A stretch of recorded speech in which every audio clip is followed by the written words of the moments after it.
Welcome back to my channel, everyone! Alright, without further ado, let us dive straight into the recap of Tsukimichi Moonlit Fantasy Part 59. Alright guys, in the previous part, the adventurer groups Birgit and Toa finally entered the Mist Town. From there, they began to see firsthand just how great the secrets and power hidden in that place truly were. So in this part, the main focus is on the Moon Grizzly problem, which apparently got dragged into the battlefield because of a fairly complicated incident. On the other hand, there is also an important cooperation between Makoto, Toa's group, Birgit's group, and Beretta to resolve the request from Mist Town, while also opening up new potential for monster tamers. Now, let us continue to part 59. 仲間と相談して決めたことだ。 The story begins when Makoto feels confused because Levi suddenly kneels in his room. Not only that, Makoto is also surprised by Levi's racial change. He even starts wondering how a Scylla could turn into a Leviathan, which is usually known as a dragon-like being, not a half-human figure with tentacles like this. Levi herself immediately apologizes, while bowing down sincerely, and that attitude surprises Makoto quite a bit. After that, Baron and his companions begin explaining Levi's reckless actions, which caused the deaths of two adventurers. Here, it is revealed that Levi fought far too excessively against the adventurers who are currently guests in Mist Town. Levi can basically be called a battle maniac, so she has a bad habit when facing her opponents. The problem is, that battle ended fatally, causing Hazal and Ranina to die. Because this incident clearly came from Mist Town's side, Makoto scolds Levi harshly. After that, Makoto looks at Ranina's condition. She died because she pushed herself too far by using magical energy beyond her limit while trying to heal her group. Meanwhile, Hazal died with a large hole in his stomach. Toa sobs after seeing Hazal's death, while the small star sea Momonga looks irritated and angry as it sees Hazal's unmoving body. Seeing that situation, Makoto finally tells Tomoe to take action. Tomoe then uses the power of the dragon fan. At that moment, Tomoe's hair turns silver, and her figure begins to shine. Seeing this, Git immediately becomes interested in what Tomoe is doing. Makoto then briefly explains resurrection and its concept. Of course, Git is shocked, because this is the first time he has heard of a power that can bring the dead back to life. Long story short, Hazal and Ranina are finally successfully revived. However, after that, Momonga actually starts complaining to Makoto. According to Momonga, Hazal acted irrationally and completely unreasonably during the battle. So basically, Hazal's death happened because of Hazal's own mistake. Here, it is revealed that Hazal wanted to protect Ranina's stomach at that time. Hazal thought Ranina was pregnant, so he immediately moved to save her. In other words, Hazal died because he was trying to protect Ranina. However, according to Momonga, Ranina's defense was actually many times higher than Hazal's, who is only a mage. Because of Hazal's decision, Ranina, who should have been able to survive, ended up pushing herself too hard until she died as well. But instead of creating an emotional atmosphere, Ranina becomes confused. She immediately denies that she is pregnant, and the atmosphere turns awkward. Hazal tries to explain that he thought so because Ranina had recently started reducing her alcohol consumption. Toa and Luisa, who heard that explanation, could only give up and tap their foreheads after seeing Hazal's behavior. Makoto finally realizes that all of this happened because Hazal panicked and made his own assumption. As a result, Hazal becomes a laughingstock because of his carelessness. After that, they return to the high-class guest room that has already been prepared. There, Toa and her friends still look tense. Meanwhile, Hazal is being punished by his own pet, which keeps kicking his chin while he is still bowing down. From that incident, they become even more aware of how great the risks are in this place. They all agree that the difficulty level and deadly threats in Mist Town are truly unreasonable. Then they begin discussing the request that Lord had previously given them. They do not want to accept the request right away without discussion. They have to think about it carefully first. However, after discussing it, they finally decide to accept the request from Mist Town. 特別試験はいつから行われるんですか? On the other hand, after finishing one of his jobs, Makoto walks around Mist Town as the representative of the Kuzunoha company. His mind is still focused on how to solve the problem of an adventurer who accidentally tamed a moon grizzly.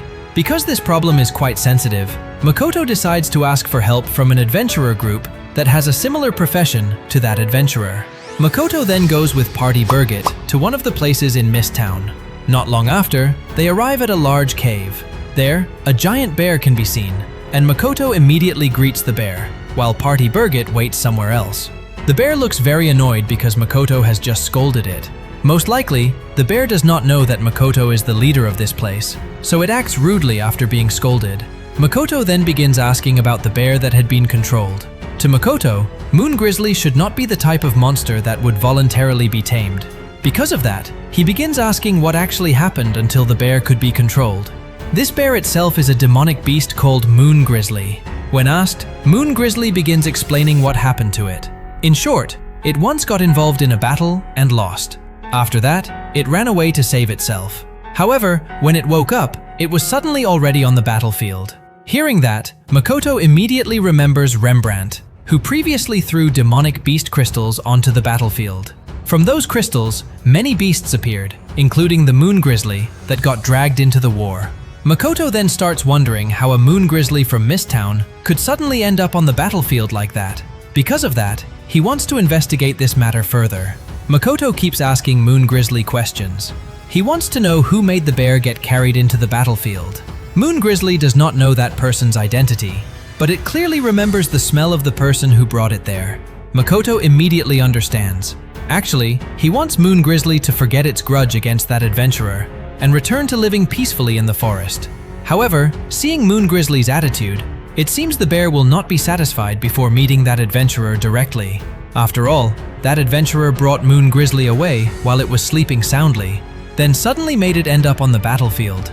So it is only natural that the bear cannot just forget its anger. Here, Moon Grizzly is still filled with anger and a desire to kill because of its grudge. However, Makoto then releases his own killing aura. In an instant, Moon Grizzly becomes much calmer and is no longer controlled by its anger. Makoto and Moon Grizzly then continue their conversation. From there, Makoto feels that the adventurer who controlled this bear is most likely weaker than Moon Grizzly. So there is a high possibility that the adventurer was simply very lucky, to the point that Moon Grizzly was accidentally controlled. After that, Makoto offers several things to Moon Grizzly. He also gives wine for the bear to drink. As soon as it tries the wine, Moon Grizzly immediately agrees and becomes willing to cooperate with Makoto. Of course, the bear also asks for a reward in return. Makoto understands this and promises to give it a much larger amount of wine. From that moment on, Moon Grizzly even starts calling Makoto boss. After the conversation is over, Makoto brings Moon Grizzly back to Party Birgit, then prepares to take the bear to Tsige City. Long story short, the next day in Tsige City, Makoto comes out of a beauty care building while letting out a long sigh. At first, Makoto thought Beretta, the monster tamer class adventurer, who managed to tame Moon Grizzly, was an amazing figure like an origin adventurer. However, that thought immediately changed after he learned that Beretta had actually run away from the battlefield to buy a teacup and enjoy a salon treatment, using the money from selling the bear crystal to the Rembrandt company. In the end, Makoto managed to capture Beretta and bring him to the Kuzunoha company. Long story short, the Birgit group comes to meet Makoto. As the leader of the Kuzunoha company, Makoto deliberately summoned them. It is clear that the Birgit group is very nervous because they have been called directly by the company boss. Makoto then discusses the request from Misttown regarding Moon Grizzly. Beer explains that his group will cooperate with Toa's group, but Toa's group will only act as support. In short, that request is currently still in progress. Makoto then officially introduces himself, while also introducing Beretta as a beast cruiser or animal tamer. Beretta also introduces himself. With his very high level, Beretta is assigned to help handle the request from Misttown. The Birgit group understands the situation and hopes this cooperation can go well. Besides that, Makoto also assigns Letter to help. In short, the cooperation is finally formed. Makoto also asks Ranai for her opinion about the costume that can maximize her power as a black nurse. Ranai then expresses her deep gratitude for all the help from the Kuzunoha company. She also promises to prioritize the Kuzunoha company if she ever obtains important information. However, for Makoto, as long as Ranai remains a regular customer, that is already more than enough. With this cooperation formed, Makoto has high hopes for the potential of monster tamers, while also looking forward to the development of the combination of those two adventurer groups. After that, Makoto shows them the tamed Moon Grizzly. He also gives several commands to show that Moon Grizzly is already quite tame. After everything is clear, Makoto hands Moon Grizzly over to Beretta. Here, it is also revealed that Beretta actually uses a special skill to tame Moon Grizzly. After that, the bear is placed into the crystal carried by Beretta. Beretta and Party Birgit then begin walking toward Tinarak Forest. Now, in the middle of the journey, Renai asks Beretta about his taming skill. The reason is that Beretta's skill consumes quite a large amount of mana, almost using up half of his total mana. Renai herself has the ability to see the amount of a person's magical energy. Because of that, Renai and her group begin to feel that the bear monster is actually not fully obedient to Beretta. To prove it, Beretta orders Moon Grizzly to give him its paw. Moon Grizzly does follow that command, but it does it too forcefully, sending Beretta flying. Although Beretta is not injured, the bear's attitude still shows that it is not truly obedient yet. The people there also become even more shocked because Moon Grizzly can actually speak. Before sending Beretta flying, the bear explains that it was taught human language by boss Makoto. According to Moon Grizzly, Makoto felt it would be very troublesome for both Party Toa and Party Birgit if the bear did not understand human language. Because of that, Makoto taught it how to speak with humans. Hearing that explanation, everyone is naturally shocked. Even Beretta considers what Makoto taught Moon Grizzly to be something truly revolutionary. After that, Moon Grizzly approaches Beretta, who is still lying on the ground. The bear slightly twists Beretta's neck, while saying that it knows Beretta is the one who brought it out of Misttown. Beretta then explains that he once found Moon Grizzly in a weakened condition in Misttown.